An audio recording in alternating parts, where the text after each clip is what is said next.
오늘 또 예배 자리에 나온 여러분 주님의 이름으로 환영합니다. 우리 오늘 또 우리의 그 모든 것들을 또 내려놓고 주님께 기쁜 마음으로 함께 찬양하길 원합니다.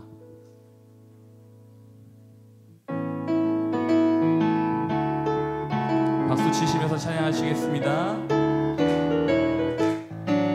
오랫동안 모든 죄 가운데 빠져 더럽기가 한량 없던 우리들 아무 공로 없이 구원함을 얻어 하나님의 자녀 지금 되었 오랫동안 모든 죄 가운데 빠져 더럽기가 한량 없던 우리들 아무 공로 없이 구원함을 얻어 하나님의 자녀 지금 되었네. 주의 그 사랑 한량 없도다 찬송할지어다 예수의 공로 주의 그 사랑 한량 없도다 찬송할지어다 예수의 공로 주의 보혈로서 정결하게 씻겨 죄악에서 떠난 몸이 되었고 세상 근심 구름 간 곳 없어지니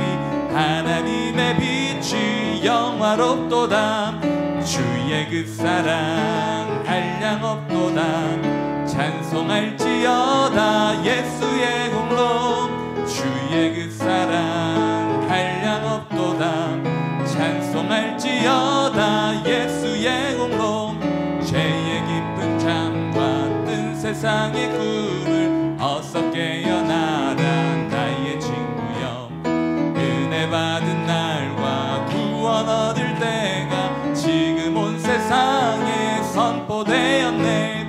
주의 그 사랑 한량 없도다 찬송할지어다 예수의 공로 주의 그 사랑 한량 없도다 찬송할지어다 우리 한 번 더 하겠습니다. 주의 그 사랑 한량 없도다 찬송할지어다 예수의 공로 주의 그 사랑 한량 없도다 찬송할지어다 예수의 공로 우리를 죄에서 구하시려 주 예수 십자가 지셨으니 기쁘게 부르세 할렐루야 나 구원 얻었네. 찬송하세 찬송하세 찬송하세 주님 나를 구하셨네. 찬송하세 찬송하세 주가 구원하셨네. 우리를 주께서 구했으니 이전에 행하던 악한 일과 주하고 더러운 모든 죄를 온전히 버렸네.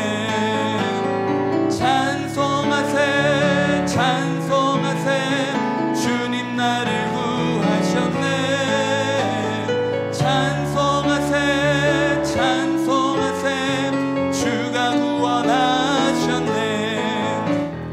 나 지금 죄에서 사함받아 거룩한 백성이 되었으니 이 육신 장막을 벗을 때도 겁날 것 없겠네.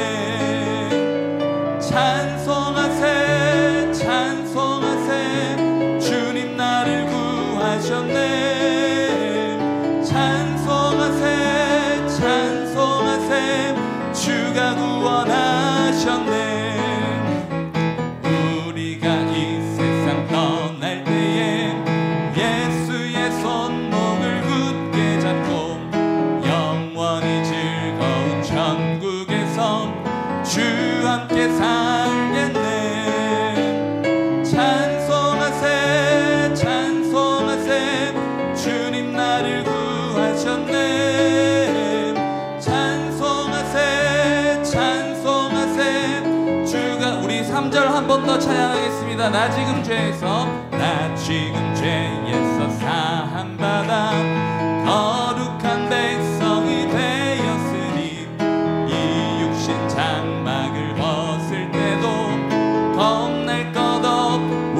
세상 떠날 때에 우리가 이 세상 떠날 때에 예수의 손목을 굳게 잡고 영원히 즐거운 천국에서 주 함께 살겠네. 찬송하세 찬송하세 찬송하세 주님 나를 구하셨네. 찬송하세 찬송하세 주가 구원하셨네. 한 번 더 합니다. 찬송하세 찬송하세 찬송하세 주님 나를 구하셨네. 찬송하세 찬송하세 주가 구원하셨네. 우리 주님 앞에 영광의 박수를 올려드립니다.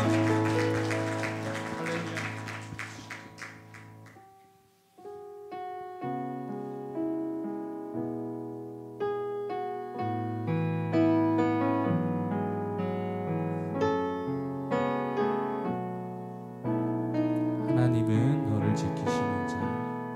하나님은 너를 지키시는 자. 너의 우편에 그늘 되시니 낮의 해와 밤의 달도 너를 해치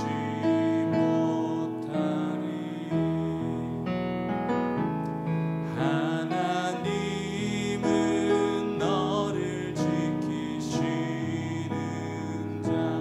너의 환난을 면케하시니 그가 너를 지키시리라.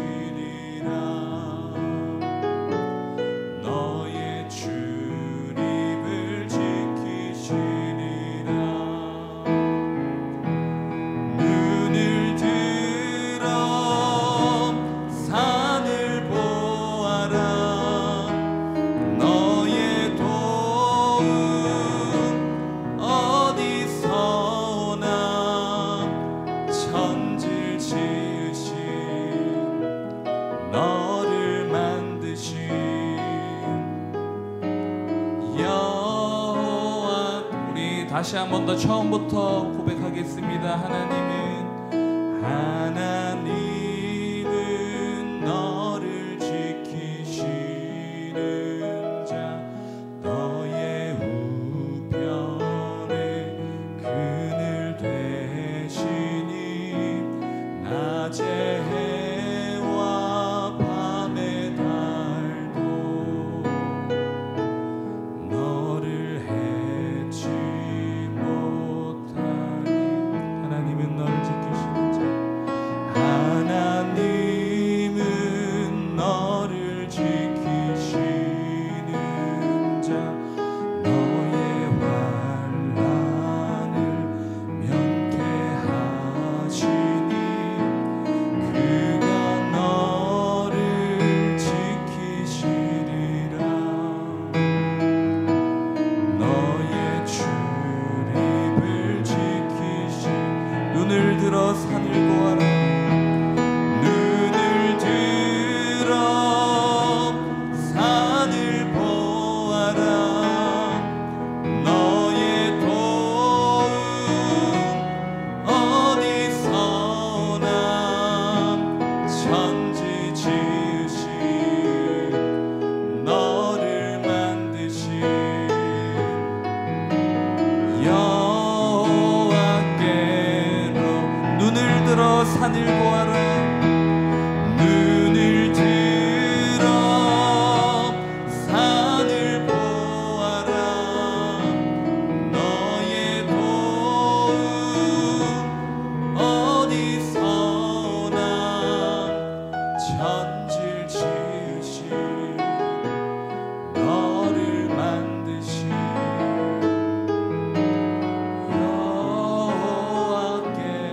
여호와께로다.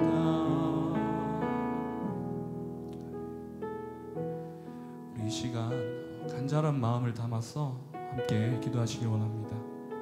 우선 우리가 천지를 지으시고 또 우리를 만드시고 또 지켜주시기까지 하시는 우리가 하나님을 믿고 따르게 해달라고 기도하시길 바랍니다.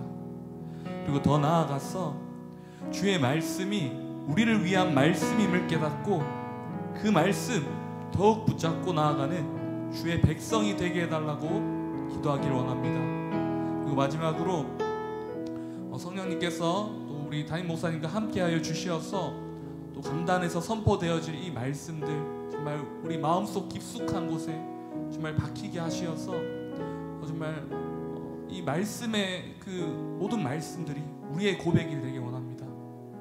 이 말씀으로 우리가 살아가길 원합니다. 그렇게 기도하시면서 우리 함께 나아가시길 원하겠습니다.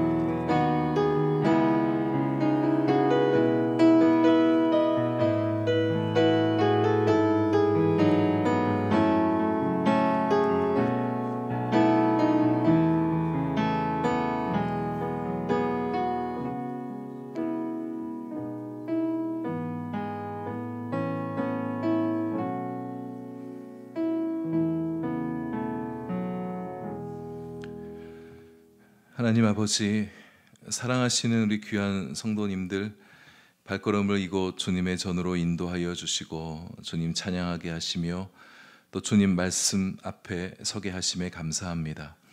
주님 앞에 나오기를 기뻐하는 우리 모든 성도들의 그 마음을 기뻐 받아주시고 주님 안에서 형통하며 아름다우며 사랑스러우며 복된 인생들 살아가게 하여 주옵소서. 저희들에게 주어진 인생을 살아가는 동안 땅의 것을 생각하기보다는 위를 바라보며 살아가는 저희들 되기를 원합니다. 세상에서 우리 인생의 답을 찾으려 하지 않게 하시고 세상에서 만족과 기쁨을 얻으려 하기보다는 주님 안에 참된 만족이 있으며 주님이 우리 인생의 길과 진리와 답이 되어주시니 주님 따라 주님 살아가는, 주님 위에 살아가는 저희들 되게 해 주옵소서. 연약하여 넘어지기 쉬운 우리 자신 의지하지 않게 하시고 오직 견고한 반석 되시며 신실하시는 하나님만을 믿고 의지하며 살아가는 저희들 되게 해 주옵소서. 하나님, 이 저녁 주님 말씀을 공부합니다. 우리 마음의 귀를 열어주셔서 주님의 말씀이 새롭게 들려지게 하시고 성령님 역사하여 주셔서 신명기 말씀, 우리 심령 안에 힘이 되는 말씀들 되게 해 주옵소서. 하루를 마무리하는 이 저녁 주님 말씀으로 인하여 감사와 기쁜 마음 가득한 저희들 되게 해 주옵소서. 예수님 이름으로 기도합니다. 아멘.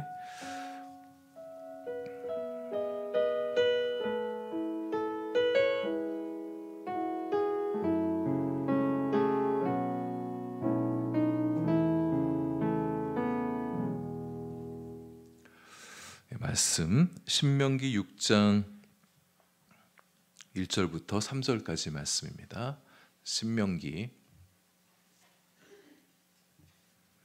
6장 구약성경 271면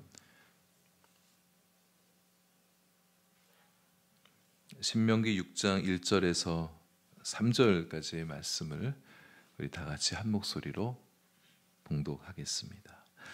이는 곧 너희의 하나님 여호와께서 너희에게 가르치라고 명하신 명령과 규례와 법도라. 너희가 건너가서 차지할 땅에서 행할 것이니 곧 너와 내 아들과 내 손자들이 평생에 내 하나님 여호와를 경외하며 내가 너희에게 명한 그 모든 규례와 명령을 지키게 하기 위한 것이며 또 내 나를 장구하게 하기 위한 것이라.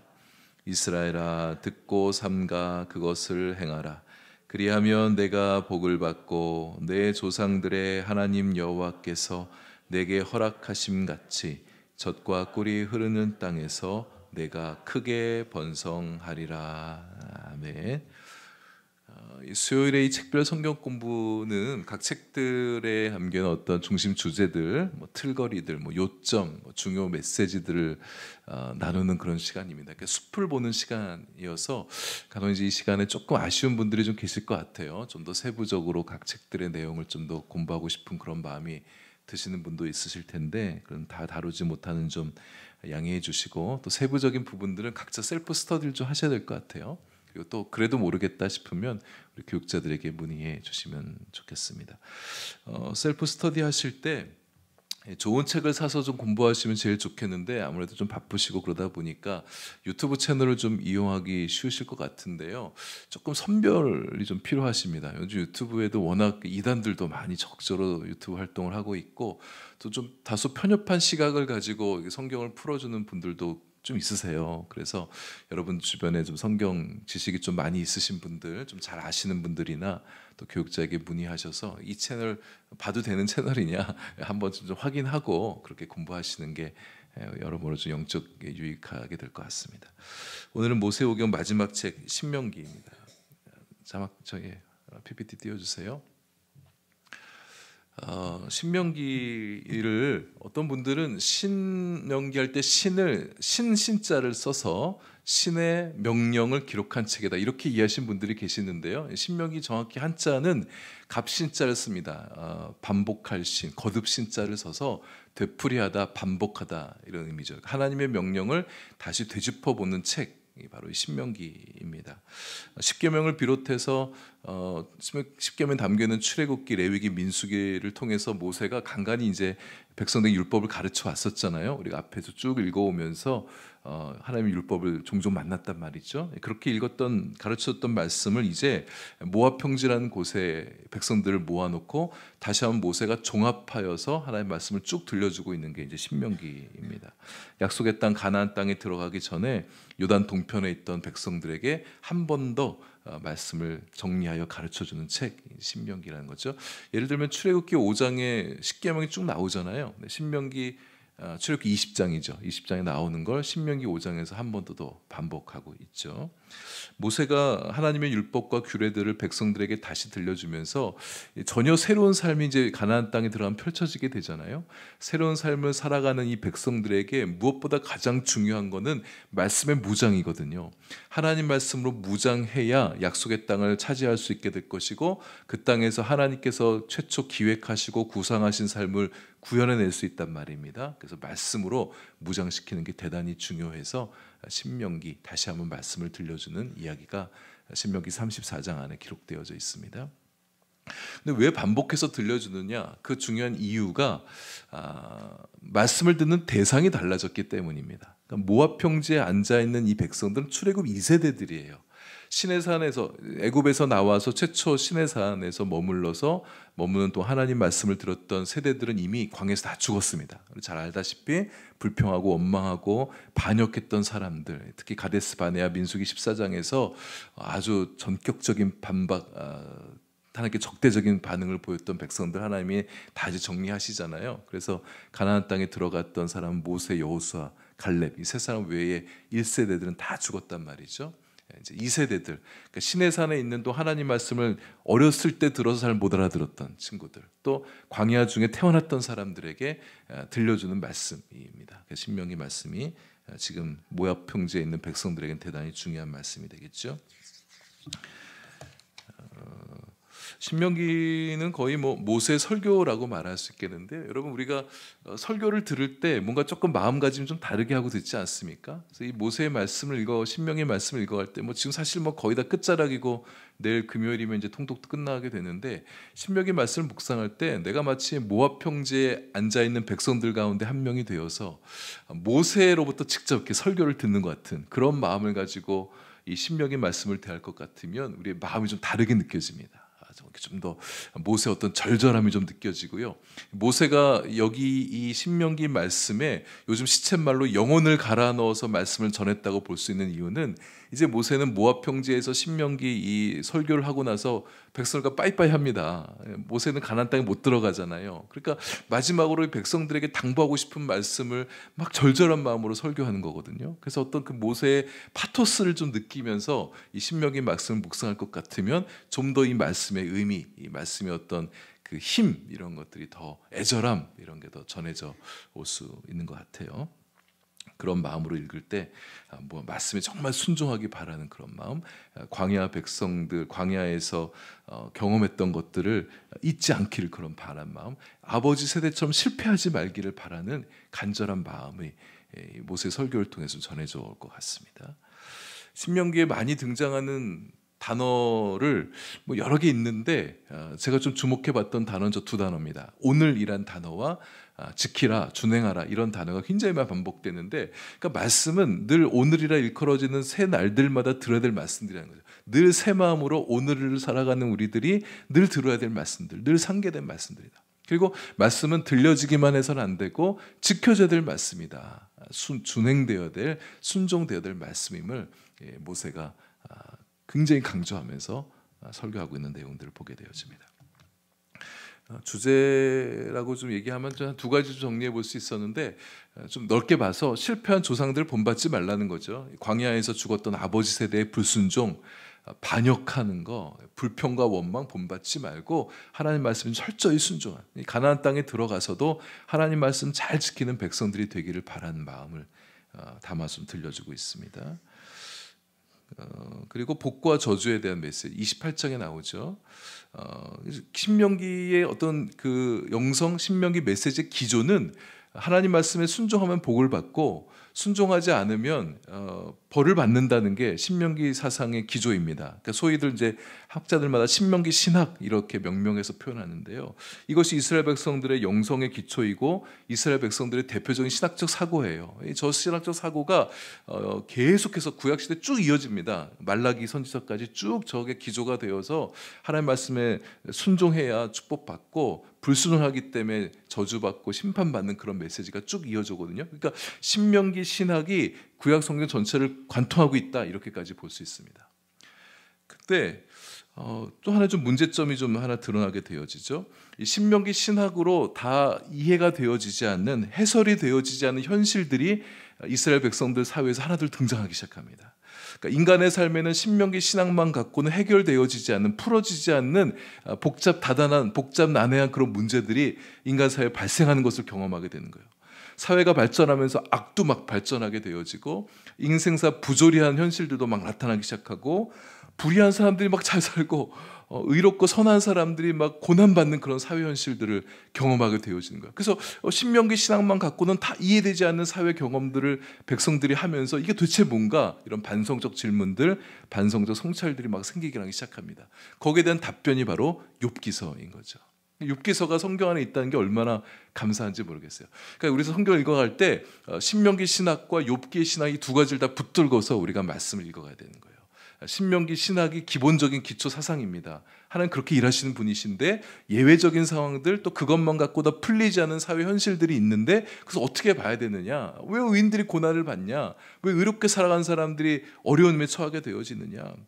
욥의 세 친구들이 그런 이제 신명기 신학을 대변한 사람들이잖아요. 욥이 고난받는 이유에 대해서 계속 줄기차게 한 얘기 그거잖아요. 너 죄져서 그런 거야. 네가 미처 발견하지 못한 죄가 있어서, 너의 누적된 죄 때문에 그렇게 형벌을 받는 것이니까 어서 회개해야 된다고, 회개를 촉구하는 게 세 친구들의 메시지였었잖아요. 근데 의롭게 살아도 의인이 고난을 받을 수 있다, 이것이 세상 현실이라는 것을 임년 말해주고 있는 것이 욥기라는 거죠. 욥기도 함께 좀 깊이 있게 묵상하면서 우리가 다 이해되지 않는 이 세상을 이렇게 좀 이해해 볼 수, 이렇게 받아들일 수 있는 그런 우리가 되어야 될 것 같고요. 신약 성경에서 신명기 말씀을 가장 많이 인용합니다. 신약 성경 안에서 구약 성경 중에 제일 많이 인용하는 책이 신명기예요. 27권 신약 성경 중에 17권에서 신명기가 언급이 되고 있고요. 80군데에서 신명기 말씀을 인용하는 내용들이 나옵니다. 참고로 신약 성경에서 가장 많이 인용하는 구약 성경이 4권이 있습니다. 창세기, 신명기, 시편, 이사야. 저렇게 좀 한번 참고로 써놔봤고요. 신명기에는 산들이 참 많이 나와요. 저 딱 보면 이스라엘도 다 산들이 참 많네. 이런 생각이 됐는데, 먼저 에발산, 모세가 저주의 율법을 선포한 산이죠. 저 에발이란 단어 자체가 민둥이란 뜻입니다. 민둥산. 사진을 좀 가져와 봤는데요. 조금 작지만 여러분 보실 때 왼쪽에 그리심산이 있고 약간 좀 높죠. 오른쪽에 에발산이 있습니다. 그리고 세겜이 가운데 지형인데, 그래서 백성들이 저 가운데 모여서 에발산에서 저주의 율법이 선포되어질 때 아멘으로 이렇게 화답하고, 또 그리심산의 축복의 산이 이렇게 선포되게 했는데, 에발산 잘 보시면 초목이 별로 없어요. 저쪽 위쪽에 조금 이렇게 라인 따라 형성이 돼 있고, 약간 좀 이제 이렇게 민둥산의 모습을 보여주죠. 오늘날 도시의 모습, 오늘날 에발산과 그리심산의 산도 제가 찾아봤는데 저렇게 딱 보십시오. 그리심산은 소목이 많아요. 또 그늘도 져 있기도 하고, 근데 에발산은 좀 성읍들도 좀 있긴 있어요. 건물들이. 야, 저기 저 같으면 저기 안 가 살 텐데, 하나님이 저주의 산으로 그렇게 했으니까 난 찜찜해서 안 갈 것 같은데 에발산에 사는 사람들이 있어요. 저렇게 현대 도시들의 모습을 저렇게 보여주고 있습니다. 굉장히 거리가 가까워요. 그래서 옛날에서 에발산에 선포하고 그리심산의 말씀이 선포되어질 때 다 이렇게 백성들이 들으면서 아멘할 수 있을 만큼의 가까운 거리에 저렇게 산이 있었네요. 저도 성지순례 갔을 때 저긴 못 가봐가지고 다음에 한번 가게 되면 좀 가보고 싶은데 어떨지 모르겠네요. 비스가 산이 나옵니다. 모세가 가나안 땅을 바라보고 난 다음에 죽은 산이죠. 얼마나 모세가 마음이 아쉽고 힘들었을까. 제가 조금 이따 또 그 얘기 좀 나누겠고요. 시내산이 등장하죠. 율법 받은 산, 뭐 잘 아시겠고, 호렙산 이렇게 표현하기도 하고, 그리심산 축복을 선포한 산이고, 헤르몬산 북쪽 경계선을 이루는 산인데, 저기는 사시사철 설산입니다. 눈이 늘 쌓여 있고요. 저도 가서 이렇게 가까이서 본 건 아닌데 눈이 허옇게 쌓여 있어서 좀 신기했었고, 세일산, 에돔 족속의 거주산, 동쪽 서쪽 경계를 이루는 산이고요. 느보산, 모세가 이제 가나안 땅을 바라보기 위해서 올라가 봤던 산이죠. 요르단 성지순례 가면 저 느보산에 같이 한번 오르게 되고요. 호르산, 이제 아론이 죽은 산, 형 아론이 죽은 산, 호르산, 이렇게 저렇게 좀 많은 산이 신명기에 좀 언급이 좀 되고 있습니다. 잠깐 참고로 말씀을 드렸고요. 이제 좀 쭉쭉 넘어가면서 좀 설명을 좀 드리겠습니다. 1장에 들어가면 모압 평지에서의 회고에 대한 장면이 나오죠. 회고, 이제 모압 평지에 사는 설교의 서론격이 되어지는데, 모세의 자전적 회상에 등장하고 있는 내용들입니다. 하나님께서 주신 사명을 다시 한번 회고하죠. 하나님께서 우리에게 이런 비전을 주셨다. 나에게 이런 비전 주셨다. 이런 얘기하고, 1장 9절부터 18절까지 해서 이제 동역자들을 세웠던 이야기를 좀 언급합니다. 모세의 지도력을 돕는 지도 체계를 수립했던 얘기를 다시 한번 회고하면서, 완전 꽤 힘이 되었었겠죠, 모세가. 거기 본문 안에서 지도력의 4가지 중요한 자질을 이렇게 정리해주고 있는데, 우리 한번 좀 짚고 하면 좋겠다 싶어서 한번 써봤어요. 지혜가 있어야 된다. 지도자에게 있어야 될 4가지 품성에 대해서 모세가 얘기한 겁니다. 지도자는, 리더십은 지혜가 있어야 된다. 공정해야 된다. 되게 중요한 문제죠. 용기가 있어야 된다. 그리고 마지막에 모세가 세웠던 지도자들이 자기들이 해결한 문제는 다 모세에게 가져오게 했었거든요. 그러니까 자신의 한계를 인정할 수 있는 마음과 태도를 가진 사람이 지도력을 가질 수 있다는 거죠. 그래서 우리가 이제 교회 성도들께서 우리 교회 지도자들, 당회원들 비롯해서 리더십에 있는 사람들 위해 기도해 줄 때 저 4가지를 위해서 기도해 주세요. 성경대로 기도하는 거잖아요. 지혜롭고 공정하고 또 용기 있고 또 자신의 한계를 좀 인정할 수 있는 그런 마음. 이런 지도자가 지혜도 있고 공정성도 있고 용기도 있는데 자신의 한계를 인정하지 않아요. 공동체가 굉장히 시끄러워집니다. 겸손한 그런 지도자들 되는 거 중요하다고 생각이 들었고요. 가데스 바네아에서의 정탐했던 이야기, 반역했던 이야기 다시 한번 회고하죠. 너무 중요한 사건이었어요. 저것 때문에 가데스 바네아에서 반역 때문에 이스라엘 백성들 40년 광야 생활한 거잖아요. 그러니까 모세한테도 굉장히 충격적인 일이었었고, 이스라엘 백성들이 지금 모압 평지까지 오게 되는 데 있어서 가데스 바네아는 굉장히 결정적인 사건이었었습니다. 2장과 3장 내용들에서는 광야 여정을 다시 한번 쭉 거쳤던 성읍들 좀 정리하고, 지역들 정리하고 있고, 요단강 동쪽을 정복했던 내용을 정리하고 있습니다. 그래서 요단강 동쪽에 2지파 반이 정착을 하죠. 르우벤 지파, 갓 지파, 므낫세의 반 지파가 요단 동편에 자리 잡습니다. 저것 때문에 조금 공동체가 와야 될 뻔했잖아요. 자기들 저기 정착하겠다 그러니까 서쪽 안 가고 눌러 앉겠다, 이제 문제가 좀 내란이 일어날 수 있었지 않습니까? 그때 저 2지파 반이 그럼 우리가 서쪽의 가나안 정복 다 끝나고 다시 돌아와서 정착하겠다, 이제 이렇게 이제 합의점을 찾아서 문제를 해결하게 됐던 일들 민수기에서 다 보셨죠?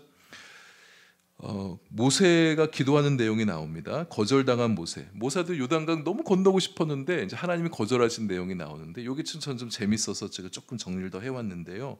모세가 진짜 아쉬워해요. 이게 여러 차례 하나님 앞에 나 가나안 땅에 들어가게 해달라고 기도하거든요. 그 2장 25절에 보면 구하옵나니 나를 건너가게 하사 요단 저쪽에 있는 아름다운 땅을 보게 하소서 막 이렇게 간구를 해요. 근데 우리가 알다시피 가나안 땅에 못 들어갔던 이유는 모세의 불순종 때문이었었죠. 하나님의 명예를 실추했다. 반석을 향하여 물이 날아 외치라고 그랬는데 모세가 열받았어요. 모세도. 그래서 지팡이 갖고 반석을 딱 2번 치고 했던 말을 보면 우리가 너를 위해서 물을 내주랴? 하나님 명령, 하나님의 말씀에 순종하지 않고 지도자가 순종이 얼마나 중요한가를 잘 가르쳐주는 게 저 무리바 사건입니다. 민수기 20장. 저 사건 때문에 저게 직접적인 이유인데 제가 이제 조금 더 말씀을 공부하면서 느꼈던 건 저것만은 아니구나 이제 이런 판단을 해서 제가 조금 더 가져온 게 있고요. 어쨌든 이 대목 조금 얘기하면 모세가 굉장히 마음이 어려웠다. 그 대목을 이 신명기 2장에서 재밌게 표현했어요. 26절에 보시면 모세가 아직도 화가 안 풀렸어요. 여호와께서 너희 때문에 내게 진노하사 이렇게 얘기해요. 2장 26절 그렇게 써 있지 않습니까? 모세가 근데 니네들 때문에 못 가는 거 아니냐 막 이런 이제 이렇게 말하는 대목이 보여서 참 재밌다. 모세도 인간적인 모습이 좀 드러나는 것 같아서 얼마나 가고 싶었는데 못 가서 이제 서운한가 뭐 이런 마음 좀 들었었는데요.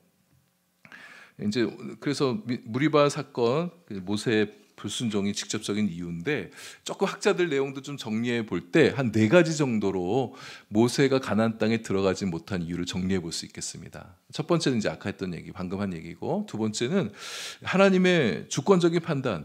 다 이해되지 않아도 모세가 할 일은 거기까지였다. 모세가 할 일은 모압 평지에서 설교한 것까지가 모세 할 일이다. 다 이해는 안 돼요. 모세가 가나안 땅 들어갈 영순이잖아요. 누구보다 가나안 땅에 들어가야 될 사람들인데 모세를 거기서 멈추게 하신 것에는 하나님의 어떤 뜻이 있는 거죠. 다 이해되지 않지만 모세와 백성들의 삶을 종합적으로 판단하신 하나님께서 곧가시다 이렇게 판단하신 거. 그래서 모세가 할 일은 뭐 어떻게 하겠어요? 하나님의 주권적인 판단에 순종하는 거죠. 그게 종이 할 일이잖아요.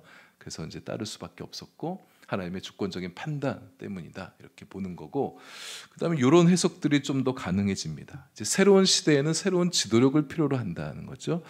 가나안 땅을 정복하는 것은 모세의 지도력이 아닌 새로운 리더십이 필요했다는 거예요. 전쟁도 막 해야 될 것이고 또 모세도 이제 나이가 점점 들어 물론 이제 120세 죽을 때까지도 기력이 쇠했다고 얘기하지 않지 그렇게 말하고 있지만 가나안 땅을 정복해 간 것은 새로운 리더십에 필요한 일이었다. 하나님의 어떤 큰 그림인 것이죠. 만약 모세가 같이 들어갔었으면 여호수아는 충분한 지도력을 발휘하지 못했을 겁니다. 모세 같은 거인이 이렇게 있는데 여호수아가 그 밑에서 지도력을 쉽게 발휘하기는 어려웠을 거예요. 하나님께서 여호수아를 전면에 내세우시고 모세는 이제 뒤로 거둬가신 것이죠. 여호수아를 위해서 그렇게 했다. 새로운 리더십을 세워주기 위해서 새로운 시대를 이끌어가는 지도자로 여호수아를 택하신 거다.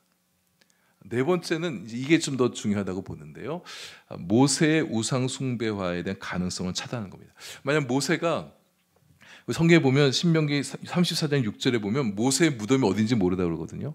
만약 모세가 가나안 땅에 들어가서 어딘가에 묻히게 되면 모세의 무덤이 성지가 될 가능성이 높습니다.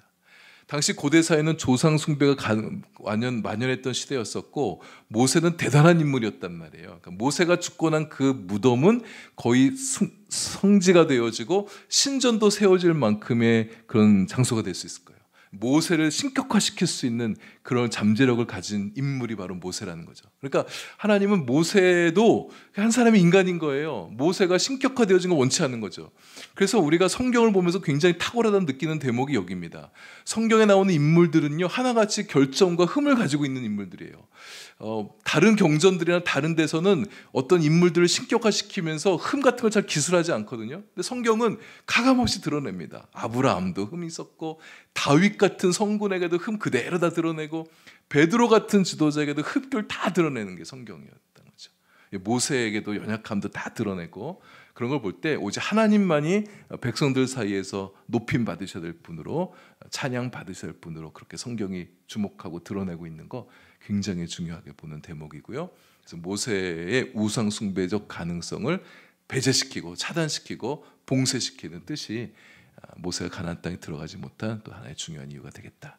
이렇게 볼 수 있겠습니다. 4장부터 11장까지는 율법 총론이라고 말할 수 있겠고요. 이제 12장부터 26장까지가 율법의 강론, 이제 구체적인 내용들을 좀 정리해주고 있어요. 그래서 전체적인 맥락에서 율법이 뭐냐, 무엇을 말하고 싶은 거냐, 4장부터 11장 내용들 보면서 정리가 되어집니다. 우리가 기본적으로 율법을 생각할 때 이스라엘 백성들에게 뭔가 달갑지 않은 금지 명령을 쭉 수록한 게 아니라 하나님은 그걸 보신 거죠. 사람이 행복하게 살려면 일종의 특정한 규칙이 필요하다는 걸 보신 겁니다. 하나님께서 백성들에게 율법을 주신 것은 백성들을 영적으로 유익하게 하고 그들의 삶을 보호해주고 가치 있게 살게 하고 그들의 삶을 살리기 위해서 주시는 거다. 앞에 4장 전반부에 그런 말씀 들려주시잖아요. 하나님 말씀이 율법이 죄로부터 우리를 지켜주게 되고 우리의 삶을 우리의 삶을 위해 준비해 주신 축복들이 있는데 그 축복을 뺏어가려는 파괴시키려는 것들로부터 보호해 주는 게 율법이라는 거죠. 그러니까 율법은 우리를 강제하고 우리를 옥죄는 게 아니라 사실 우리를 축복하기 위해 주신 거라는 거예요. 율법에 대한 이제 그런 기본적인 선행적 이해가 필요합니다. 그런 마음을 가지고 이제 율법을 공부해 가셔야 되는 거예요. 또한 율법은 백성들 하나로 묶어준 순기능을 하게 되죠. 백성들을 이제 하나의 결합된 단체로서 공동체로 사회로서 안정된 사회, 공정한 사회를 만들기 원하시는 그런 사회의 프로젝트가 있어요. 사회를 구상하는 이스라엘 백성들 사회를 만들려는 하나님의 뜻이 이제 구현되어지는 거죠. 율법을 통해 구현되어지는 겁니다. 이거를 대대로 지켜갈 것이라는 얘기를 계속하죠. 하나님이 이제 한 시대에만 그렇게 되는 게 아니라 대를 이어서 하나님의 율법이 워킹하는, 율법이 작동하는 그런 사회를 만들기 원하셨던 걸 쭉쭉 이제 그래서 자녀들에게 계속 가르치란 말씀이 신명기에 계속 울리고 있잖아요. 4장에서 저는 한 두 가지 키워드를 좀 봤는데 여러분께 성경 읽어가실 때 개인 제가 그룹 부탁을 드렸잖아요. 한 장 한 장 읽어갈 때마다 느낀 점을 한번 적어보시라. 근데 매번 느낀 점 적기는 어려워요. 그럴 때는 키워드를 한번 찾아보시는 것도 좋은 읽기가 되어집니다. 제가 어떤 목사님 만나서 교제하는데 자기네 교회도 성경 읽기를 하는 그럴 때 저는 이렇게 묵상을 좀 요청했는데 거기는 성도님들 되게 힘들한데요. 다 싫어한대요. 그래서 목사님이 그러면 여러분들 한 장에서 매 장마다 키워드를 5개씩 좀 찾아봐라. 와닿는 구절 한 절씩 쓰고 5개씩 키워드 써가지고 이렇게 한 장씩 가라. 이렇게 한번 했대요. 그것도 꽤 괜찮은 접근인 것 같았어요. 저도 그래서 2장 읽어가면서 전 2가지 단어 키워드가 좀 눈에 들어왔었는데 가감없는 순종. 하나님이 주신 말씀에 백성들이 가감없이 순종해야 된다는 거예요. 그러니까 딱 봐서 자기들이 판단할 때 이거 조금 과해, 좀 어딘가 좀 빼야 돼 이러고 너네들이 판단하지 말라는 거예요. 이거 좀 부족한데 좀 더 덧붙여야겠다. 자기 사람들이 그렇게 하지 말라는 겁니다. 하나님이 주신 것들을 그대로 받아들이고 중간에 필요한 것들 하나님이 또 수정해 가시잖아요. 보완해 가시고 하나님이 주신 말씀을 가감없이 순종하는 거 백성들에게 주신 거. 우리도 마찬가지죠. 하나님이 주신 것도 우리 사회가 바뀌고 막 이렇게 되어질 때 이건 내가 볼 때 하나님 말씀 아니야. 이건 실천할 수 없어. 내가 정리하고 내가 판단하고 하지 말고 순종해야 되는 거. 우리에게도 주는 시사점이 있다고 보고요. 6절, 7절, 8절에서 하나님의 비전이 선포되어지면 큰 나라라는 말을 써요. 이스라엘 백성들 굉장히 평범한 사람들이잖아요. 어쩜 평범보다도 못한 사람들입니다. 근데 하나님께서 구별하여서 그들을 선택하여서 제사장 나라를 삼으셨다. 온 열방을 축복하는 민족과 나라를 삼으셨다. 놀라운 하나님의 축복이 담겨 있는 건데 그렇게 큰 나라가 된다는 거예요. 하나님 말씀에 순종할 때 가감없는 순종을 할 때 큰 나라가 되게 하시겠다는 거예요. 우리에게도 저도 그런 마음이 드는 거예요. 제가 이렇게 막 큰 사람 이런 것보다도 하나님 말씀에 순종할 때 얼마나 놀라운 축복들을 주신 하나님이신가 다시 한번 4장 읽어가면서 한번 정리해 볼 수 있었습니다. 우상 숭배 금지 명령이 4장에서 나오고 우상에 대한 얘기는 이 강단에서도 많이 나눴고 여러분들도 많이 묵상하고 있어서 또 새삼 더 정리할 필요는 없겠는데 우상이 하나님 대용품이죠. 하나님을 모시지 않으면 뭔가 다른 것들 하나님을 대용할 대체자를 찾는 게 인간입니다. 마틴 루터가 이런 말을 했습니다. 어떤 사람이 하나님을 모시려 하지 않는다면 그는 분명히 우상을 이미 갖고 있을 것이다. 우상이 이미 있기 때문에 하나님이 들어올 자리가 없는 거예요. 우상. 이 우상은 어떤 형상 우상뿐만 아니라 무형의 우상들을 우리가 좀 많이 얘기할 수 있죠. 우리가 사는 시대는 더더욱 그렇잖아요. 자기 숭배, 쾌락의 우상, 정욕의 우상, 재물의 우상, 권력, 번영의 우상, 안정, 가족 이기주의, 뭐 민족주의, 뭐 다양한 여러 가지 이제 무형의 우리 정신적 우상들 굉장히 많이 있잖아요. 이런 것들 우리가 잘 분별하셔야 됩니다. 쉬운 거는 하나님 사랑하는 것보다 더 사랑하지 않는 거, 하나님보다 더 중요하게 여기는 것들은 다 우상이다. 이런 식들 갖고 분별하시며 살아가면 좋겠어요.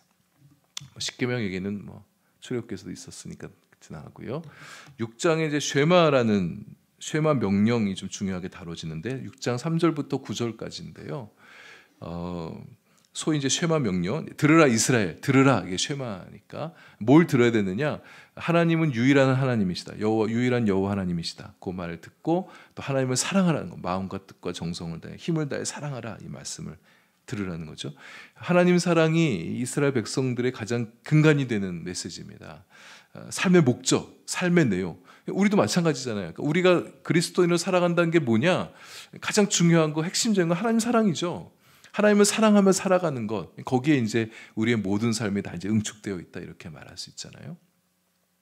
이거를 자녀들에게 부지런히 가르치라. 자녀 교육에 대한 주제가 또 여기서 또 계속 반복되어지고 있고, 너 자신도 말씀을 잊지 않기 위해서 말씀을 이제 암송하고 자꾸 묵상하고 이제 이런 말씀을 계속 들려주고 있어요. 마음에 새겨라, 심장에 새겨라. 이게 뭐겠어요? 말씀이 자신의 존재의 일부가, 중요한 일부가 되라는 거죠. 중심이 되게 하라는 거죠. 말씀 중심의 삶을 살아가라. 이게 권면이 해주시는 거고, 손목에도 메고 미간에도 붙이라, 뭐 이렇게 얘기하잖아요. 도대체 어떻게 하라는 건가? 제가 사진 하나 좀 준비해 왔습니다. 그 히브리어로 테플린이라는 단어를 쓰는데, 조그만 말씀 상자를 만들어서 그 상자 안에다가 신명기 6장 3절부터 9절 말씀 돌돌 말아가지고 4절부터 9절까지 말씀을 돌돌 말아서 집어넣는 거예요. 저 10대 친구 같은데 저기 머리, 앞쪽 머리 위에 동그란 까만 거 보이시죠? 저게 이제 테플린이에요. 저기 이렇게 매달린 거고, 또 팔에도, 손목에도 하라고 그랬는데 저 친구는 팔꿈치 뒤에 저기 홈페이지인가 저거 나와서 가려져 있는 여기다가 이제 붙였어요. 제가 저 사진을 볼 때 저게 10대 같은데, 아마 누가 한번 말씀, 저 경문이라고도 하는데 저 붙이라고 그러니까 하기 싫어가지고 억지로 해가지고 그냥 얼굴 가리고 있는 거 아닌가, 뭐 그런 생각이 드는데, 뭐 저렇게 하고 다니는 사람, 유대인들, 정통 유대인들은 저렇게 이제 하고 다닌다는 거죠. 저렇게 하면서 말씀을 그러니까 손에 붙이는 거는, 손에 매는 이유는 행동 실천을 얘기하는 겁니다. 손은 이제 실천하는 걸 얘기하니까 말씀의 실천자가 되라는 거고, 이마에 갖다 붙이게 했던 것은, 이마는 이제 머리를 얘기하잖아요. 판단하고 사유하고 생각하는 거. 그러니까 말씀에 입각해서 생각하고 판단하고 사유하라는 그런 의미로 말씀을 저기 이마에다 붙이겠다는 거예요. 저거를 늘, 그래서 경건한 유대인들은 아침 저녁으로 저 쉐마 말씀을 암송한대요. 아침에 일어나서 암송하고 또 밤에도 암송하고. 우리도 그래서 그렇게 뭐 하루 4장씩 읽잖아요. 아침에 한 2장 읽고 저녁에 2장 읽는 것도 좋을 것 같고, 하여튼 뭐 늘 이렇게 읽으시고, 또 암송도 하시면 좋겠고, 여러분 좋아하는 말씀들 암송도 좀 하시면 좋겠어요. 그래서 매일 저걸 암송한다고 그러는데, 유대인들 우리도 일주일에 한 번씩이라도 좋아하는 말씀들 이렇게 암송하면 얼마나 좋을까. 이제 암송하자 그러면 막 다들 이렇게 표정들이 굳어지시는데, 제가 제자훈련을 해보니까 제자훈련 안 하겠다는 주요한 이유 중에 하나가 암송 때문이래요. 제가 그 사실을 알게 됐어요. 암송이 싫어서 제자훈련 안 하는구나. 근데 막상들 하면 다 해요. 그러니까 그것도 이제 제가 시키는 암송을 해서 그런데, 여러분이 좋아하는 말씀을 내가 한 50개 암송하겠다 생각하고 일주일에 하나씩 이렇게 암송한다고 생각하세요. 하면 얼마나 좋을까. 쉐마처럼 암송하는 백성으로 살아가는. 그러면 그 말씀이 우리의 영혼에 영성에 얼마나 도움이 될까, 그런 생각이 좀 들어요. 한 5사람 정도는 반응하시는 것 같아요. 그럴까? 나머지는 싫은데 뭐 이러면서. 신명기의 핵심 동사들 한번 그냥 나름 다시 한번 정리해봤어요. 6장에 좀 여러 단어가 나와서, 듣다, 잘 들어야 돼요. 잘 듣고 하나님 경외하고 말씀 지키고, 또 자기만 할 게 아니라 가르치고, 자녀들 가르치고, 사랑하고, 하나님 사랑하고, 또 기억하고. 신명기가 제시주는 중요한 동사들 한번 정리해봤습니다. 불순종에 대한 경고 말씀, 이 신명기 보면은요, 불순종에 대한 경계 말씀이 굉장히 계속해서 나와요. 얼마큼 모세가 불안한 거, 약간 염려가 되는 거예요. 이 백성들 안 지킬 것에 대한 두려움, 걱정. 근데 실제로 또 안 지켜요. 이런 이제 우리가 금요일부터 여호수아 들어가잖아요. 여호수아 시대는 또 좀 그렇게 가다가 이제 한 1, 2주 후에 사사기 들어가면 개판이에요. 개판. 좀 너무 심한 말인지 모르겠지만, 그러니까 모세가 우려했던 게 다 현실이 되어집니다. 계속해서 신명기 내내 불순종하면 안 된다는 경고의 말씀을 계속해서 얘기해요. 하나님 말씀 잘 들어야 돼. 6장에서도 이런 얘기 좀 들려주고 있어요. 7장에 가면 하나님의 어떤 이제 약속과 계획에 대한 말씀이 나오고 이 선민 백성들의 기대하는 바를 설명하는데, 여기 새로운 개념 하나가 또 도출이 등장하게 되어집니다. 성민, 거룩이라는 주제가 또다시 반복되어지는데, 이스라엘 백성들은 하나님의 성민이라는 거예요. 하나님의 선민이자 택함 받은 백성들이자 또한 거룩한 백성, 성민이다. 이스라엘 백성들 그렇게 규정하세요. 너희들의 정체성, 너희는 나의 성민이야. 하나님께서 너희를 택했다, 이런 말씀도 하시고, 두려워하지 말라고 얘기하세요. 내가 너희와 함께 있으니까. 그리고 광야에서 하나님이 너희들을 지켜줬던 것을 기억하라. 그러면 두려워하지 않는다. 저는 여기서 되게 중요한 어떤 우리의 신학적인 통찰 하나 좀 봤는데, 기억할 때 두려워하지 않을 수 있다. 우리가 하나님이 우리 가운데 행하셨던 은혜의 사건들 기억해낼 때, 그것이 우리가 직면한 여러 가지 인생의 어려움들을 극복할 수 있는 어떤 힘이 되어지는구나. 다시 한번요, 6, 7장 말씀을 좀 묵상하면서 또 한번 정리해 볼 수 있었습니다. 저는 개인적으로는 신명기 안에서 이 8장이 참 중요하다고 봤어요. 좀 개인적인 그냥 생각이긴 한데, 여기서 모세가 40년 동안 이스라엘 백성들이 광야산에 했던 이유가 뭔지를 밝혀주거든요. 하나님이 시험하기 위해서라고 얘기합니다. 너희들이 하나님 말씀을 순종하는지 안 하는지를 테스트하기 위해서 광야 40년 연단을 시켰다 얘기해요. 겸손한지 안 한지, 교만한지 안 한지, 이제 하나님의 어떤 시험, 연단, 훈련의 과정이 이 40년 광야세였다는 것을 밝히고, 그리고 마침내 하나님께서 너희들에게 복 주시기 위해서 이 40년 광야를 훈련하셨다. 이제 이런 말씀이 8장에 나오고 있습니다. 이런 묵상이 좀 가능할 것 같아요. 이스라엘 백성들이 이제 8장도 그런 얘기를 하잖아요. 걱정하는 게 뭐냐면, 가나안 땅에 들어가서 너희들이 하나님을 잊어버릴까 봐 걱정이 되어진다. 9장에서도 이어지게 되는데, 너희들이 의로워서 하나님이 약속의 땅을 준 곳으로 착각할까 봐 두렵다. 염려가 되는, 두렵단 말 안 썼지만 이제 그런 말들을 계속 모세가 하거든요. 이걸 보면서 우리가 하나님을, 이스라엘 백성들이 하나님을 의지할 때는 어쨌든 어려울 때는 계속 하나님을 의지하는데, 잘 될 때는 하나님을 잊어버리기 쉬운, 이제 가나안 땅 다 정복하고 정착해서 살아가다 보니까, 생활이 안정이 되다 보니까 하나님을 잊어버리는 백성들이 되는 거예요. 그래서 우리 신앙에 있어서 저 주제는 굉장히 중요한 주제 같다, 이런 생각을 다시 한번 해보게 됐습니다. 잘 될 때가 오히려 신앙의 위기가 아니겠는가. 여러분, 우리 신앙에서 어려울 때 힘들죠, 솔직히. 그렇지만 힘들고 어렵고 마음이 안 좋고 뭔가 하나님 그럴 때 이제 하나님 붙들게 되어지잖아요. 기도도 막 하게 되잖아요. 근데 일이 잘 풀려요, 성공해요. 그러면은 우리의 마음도 좀 느슨해지면서 또 기도도 좀 소홀하게 되어지고, 이제 오히려 그렇기 때문에 그때가 더 위기가 아니겠는가. 그래서 우리 성도님들께 좀 부탁드리고 싶은 거는, 이제 어려울 때 기도는 다 하시잖아요. 하나님 의지하는데, 잘 될 때도, 형통할 때도, 평탄할 때도, 은혜 중에 살 때도 좀 기도하는 것을 좀 계속하면 좋겠다. 하나님 의지하면 좋겠다. 겸손하고 감사한 마음을 계속 붙들고 하면, 우리 신앙의 이 겸손과 감사라는 키워드를 우리가 계속 붙들 수 있으면 우리가 늘 주님 안에서 성공하는 인생으로 살아갈 수 있겠다. 좀 이런 생각이 좀 들어요. 잘 될 때, 여러분 하나님께서 축복해 주실 때 제발 교만해지지 마시고 하나님 앞에 계속 겸손한 마음을 갖는 우리 성도님들 되시면 좋겠다.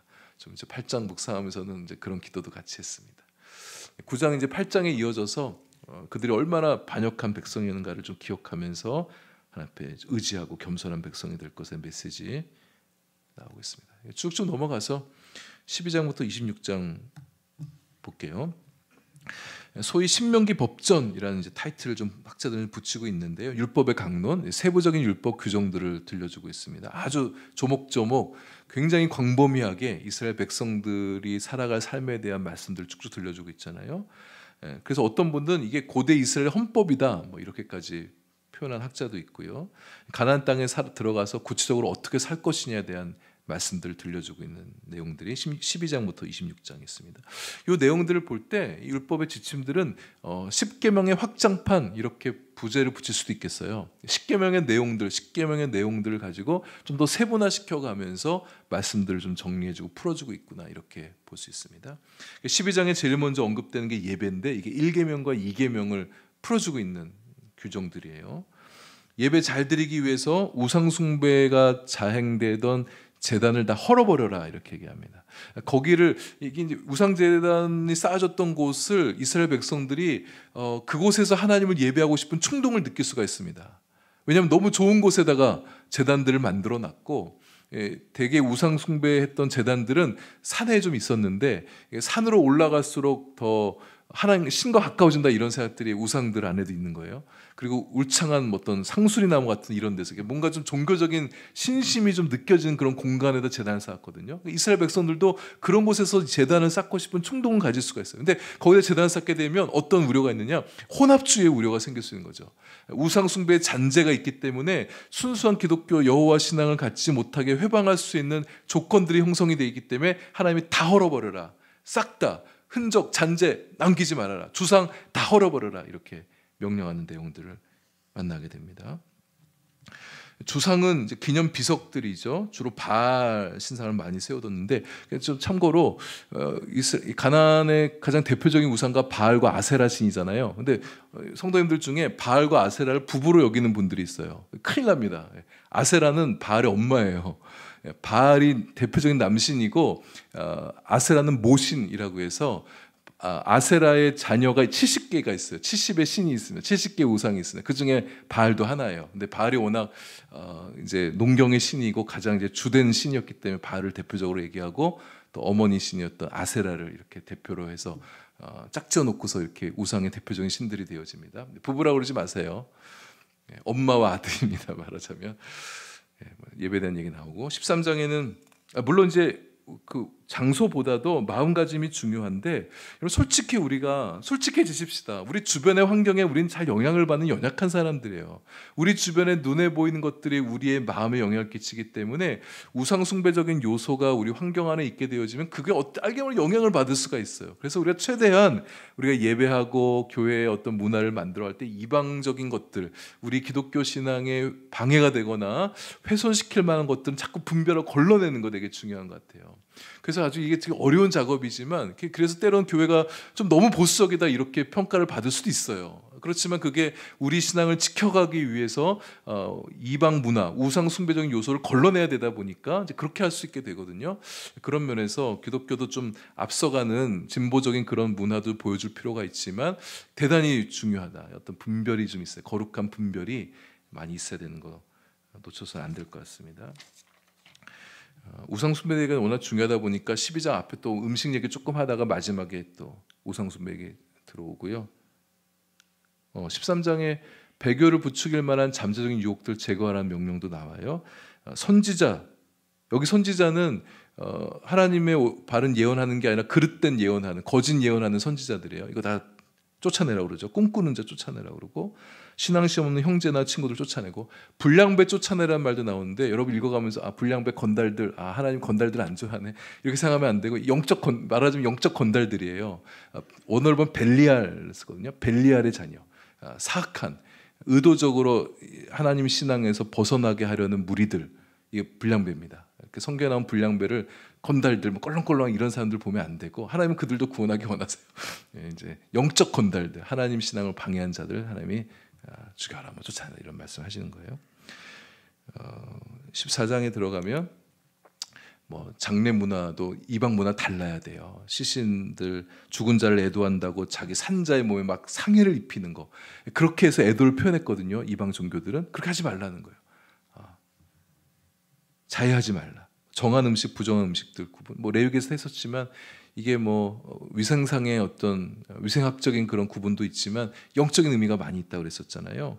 이방인의 제사와 관련돼 있다든지. 예를 들면 해쪽 속, 우리 그 세계에서는 히타이트라고 그러죠. 해쪽 속이 작은 돼지를 종종 잡아서 악한 저주로부터 보호하기 위한 어떤 미신적 행동으로 작은 돼지를 잡는답니다.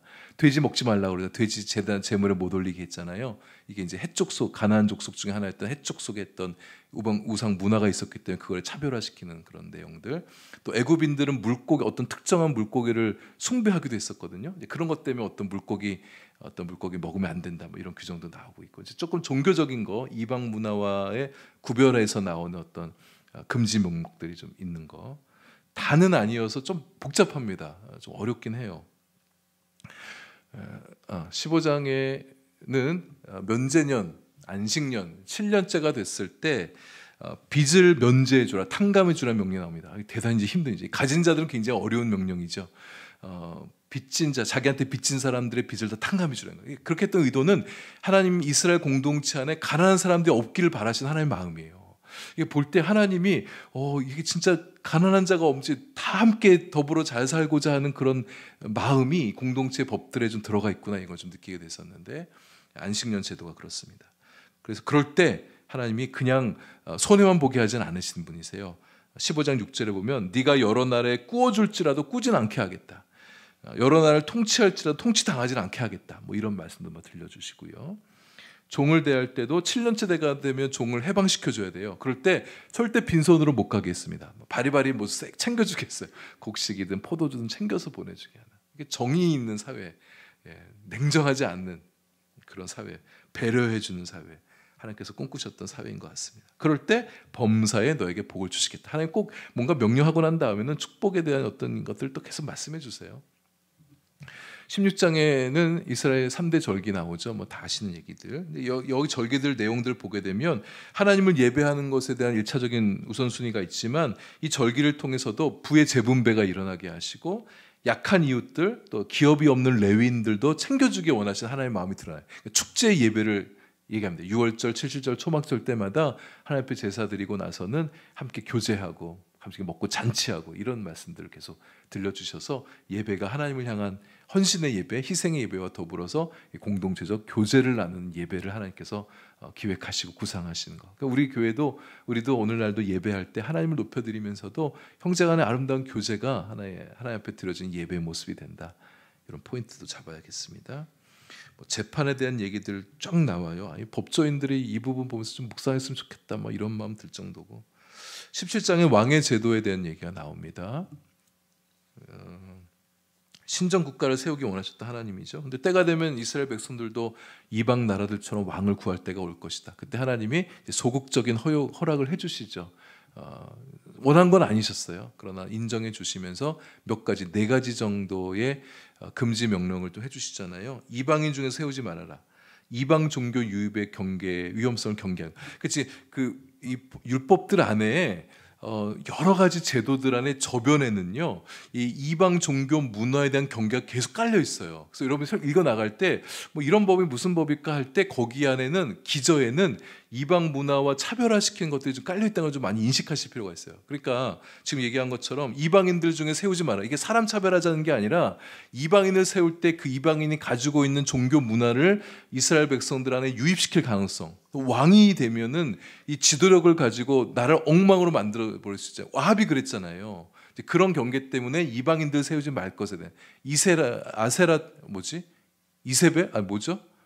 이세벨이죠. 부인 이름이 갑자기 생각이 안 나가지고, 이 우상숭배해서 그냥 북이스라엘 전체 그냥 우상숭배 땅으로 만들어 버렸죠. 아방이. 아내 많이 두지 마라. 이것도 마찬가지예요. 이렇게 성적인 이런 타락에 대한 경계도 있지만 우상숭배를 금지하는 겁니다. 여인들이 막 이렇게 자기들이 이제 이방 나라 그 정략 결혼들 하면서 우상들 다 가지고 온단 말이에요. 그런 것의 금지 명령. 은근 많이 쌓아두지 말고, 재물에 눈 멀지 말. 이건 이제 공정성을 잃어버릴 가능성 때문에 얘기하는 거고, 마음이 형제들 위해 교만하지 말아라. 고대 다른 신들은 자신 신격화시키잖아요. 이스라엘 왕들은 절대 그러면 안 되는 거예요. 하나님만이 참된 왕이고 형제 중에 한 사람, 형제다, 이런 인식을 갖게 하는 거 하나님 강조하셨죠. 18장에는 저 개념은 조금 중요해서 나와 같은 선지자를 하나님께 세우시단 말하는데 1차적인 맥락은요, 모세급의 지도자들을 하나님께서 계속해서 배출시켜서 이스라엘 공동체를 이끌게 하겠다는 뜻이에요. 왕이든 제사장이든 선지자든 모세와 같은 이를 세워서 이스라엘 공동체를 이끌게 하시다, 이런 뜻인데, 근데 34장 10절에 가면 그 후에는 이스라엘에 모세와 같은 선지자가 일어나지 않았다, 이런 평가를 내리면서 모세오경 마무리하거든요. 이걸 볼 때 모세와 같은 선지자가 그 이후에 나타나지 않았다는 거죠. 그러면 하나님이 말씀하신 나와 같은 선지자를 세우겠다는 이 말은 도대체 뭐냐? 예수 그리스도를 얘기한 거구나. 예수 그리스도, 모세급, 모세를 능가하는 예수 그리스도가 출현하셔서 모세를 통해 이루고자 하셨던 것들을 완성시키시는 하나님의 비전이, 계획이 예수님에게 성취되어지니까 나와 같은 선지자는 곧 메시아이신 예수 그리스도를 얘기한다, 이렇게 이제 해석들을 하는 거죠. 아주 좋은 해석이라고 보여지고요.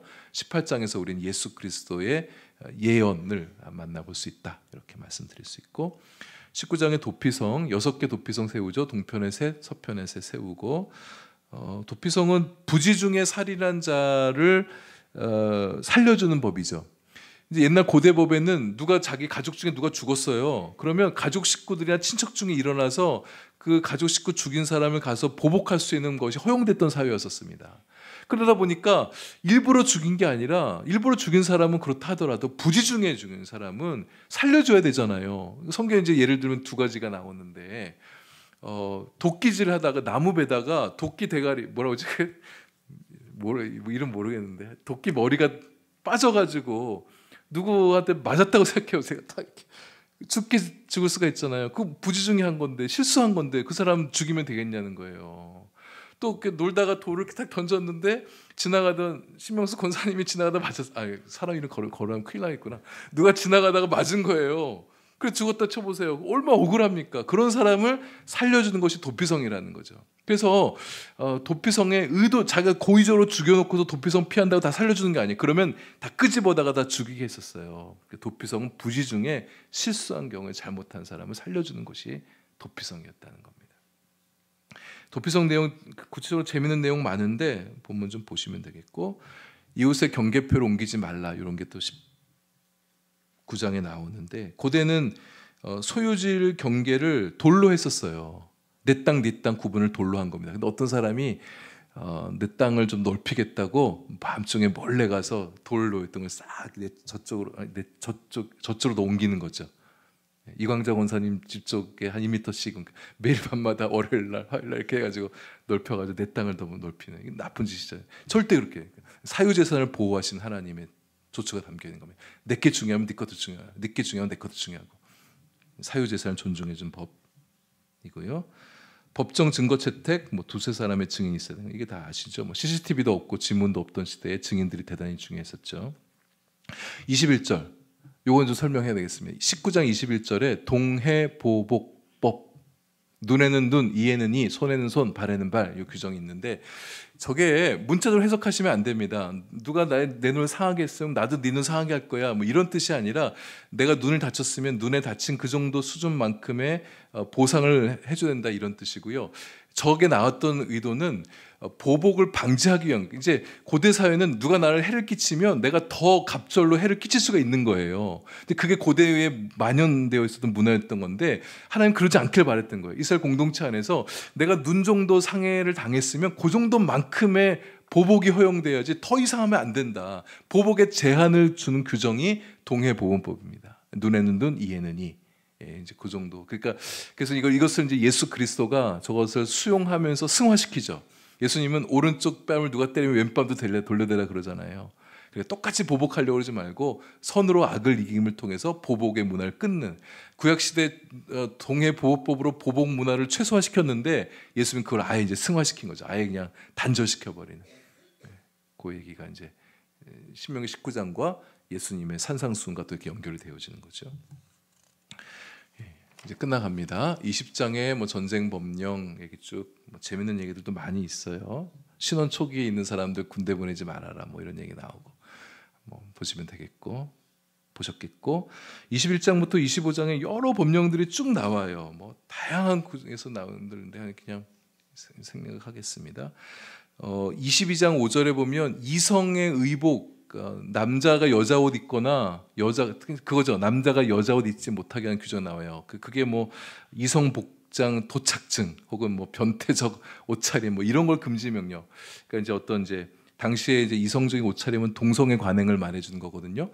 근데 아까 제가 또 중간에 말씀드렸지만 동성애에 대한 금지 명령이기도 한데 그 기저에는 우상 숭배적 이교적인 문화 요소를 배격하는 것이죠. 그러니까 이제 이교도들 문화들 안에 어떤 어떤 의전을 행할 때 남자가 여자 옷을 입고 제사를 지는 게 있었대요. 그런 것들 이방 문화를 조금이라도 따라하지 못하게 하기 취지에서 저 명령이 나왔던 것으로 이렇게 봅니다. 그러니까 여러 가지 규정들 나올 때 그 저변에 우상 숭배를 배격하시는 하나님의 의도가 군데군데서 드러나고 있다는 것을 염두에 두시면서 한번 여러 율법들도 읽어보시면 조금 더 이해가 되어질 수 있어요. 그냥 단순히 저 때도 남자들 여자 옷 입는 사람도 있었네 이렇게 하고서 뭐 금지하고 동성애 이런 것도 맞는데 더 기저에는 그런 메시지도 있다 이런 거. 율법을 기억하고 지켜야 하는 시각적 장치들, 옷에다가 술을 달게 하는 거 있었죠. 하나님 말씀을 기억하라고. 그래서 우리가 이렇게 우리가 이렇게 이스라엘 백성들도 하나님이 안 보이니까 자꾸 우상을 만드는 그런 유혹을 빠지잖아요. 이제 그래서 이런 조그만의 최소한의 장치도 우리한테 있었으면 좋겠다는 생각이 들기도 해요.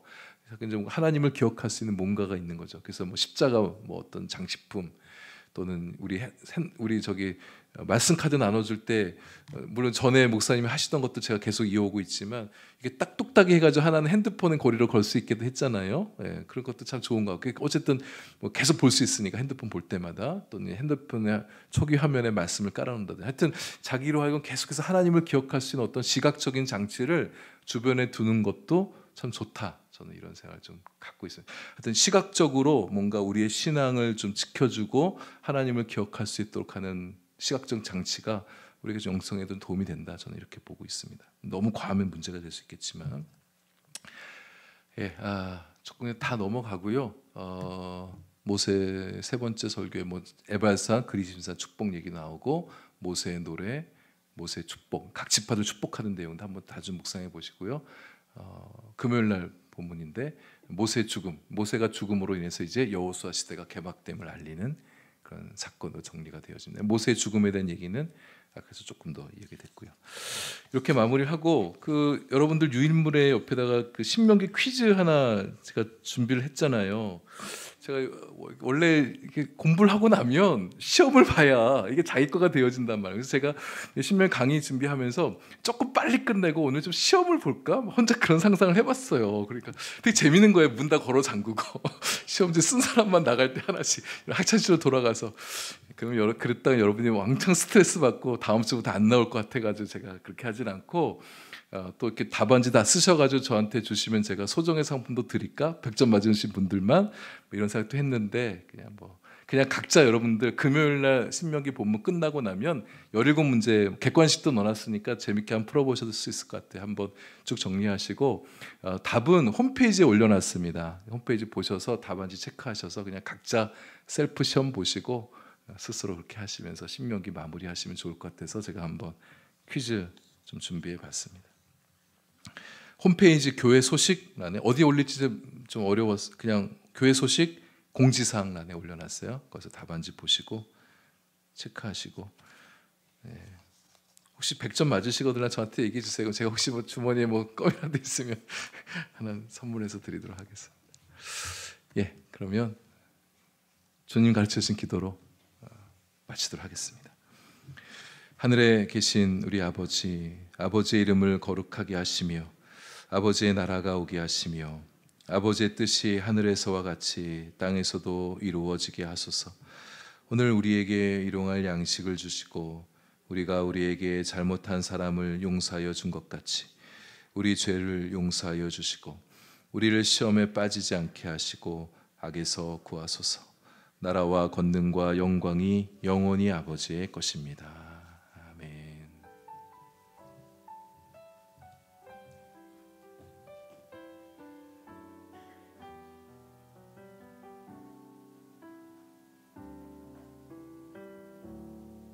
믿음과 삶을 살아내는 실력이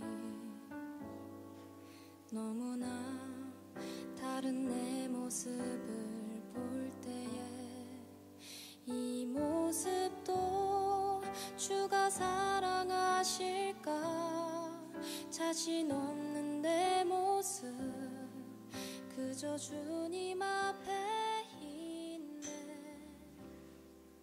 나 같은 자도 사랑하여 주시고 한 번도 나를 떠나지 않으셨네. 아픔 속에 주를 작게 여긴 날 꾸짖지 않으시고 내 손 잡아주시네. 오직 주님 안에 두려움 없네. 고난을 통해 날 만드심을 믿네.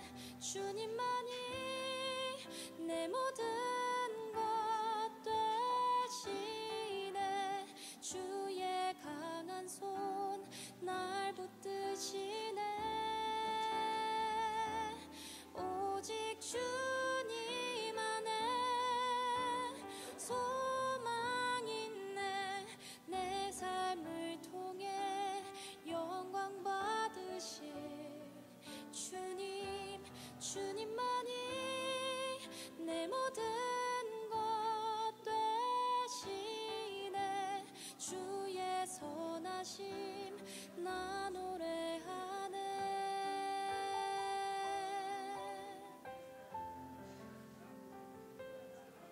믿음과 삶을 살아내는 실력이 너무나 다른 내 모습을 볼 때에 이 모습도 주가 사랑하실까. 자신 없는 내 모습 그저 주님 앞에 있네. 나 같은 자도 사랑하여 주시고 한 번도 나를 떠나지 않으셨네.